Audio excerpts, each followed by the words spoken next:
咁我咧今日就諗住同大家分享下一個咧奇特嘅簽名。咁其實唔係一個，係幾個奇特嘅簽名。不過咧就係佢哋簽喺同一個嘅 item 上面嘅。咁咧就其實都有啲時代嘅特徵喎，即係我哋作為香港人睇啦，咁都有啲時代嘅特徵。嗱，我都唔知道大家究竟驚唔驚啦。其實我覺得應該唔好驚嘅。咁但係如果大家驚，可能唔知會唔會有機會觸犯國安法嘅話咧，我唔知啊，因為條界唔係我定，亦都冇人知喺邊。咁你有3秒鐘時間離開呢一個影片嘅，3、2、1，OK，好啦，我而家 show 俾你睇啦，呢一個 item。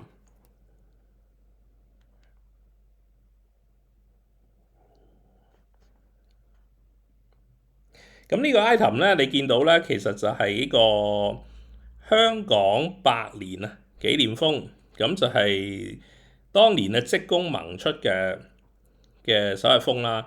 咁咧就上面有好多人嘅簽名喎。嗱，你留意下，有李柱銘啦，有毓民啦，你見到嚇黃毓民啦，有千石啦，劉千石啦，跟住咧下邊嗰個就應該係鄭經翰嚟嘅。咁然之後右下角定左下角啊，咁咧就係李卓人啦。咁有5個簽名喺度。咁咧就呢個簡直係一個時代嘅一個象徵啊！咁咧就呢5個人即係喺同一個場合出現，咁就簽咗名啦。咁咧就係啦，咁背面就係咁樣嘅。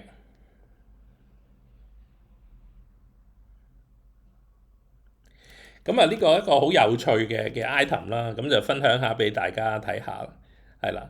咁而家再睇翻咧，咁就好似即係簡直係另一個世界咁樣啦嚇。咁今日嘅分享係咁多啦，多謝各位。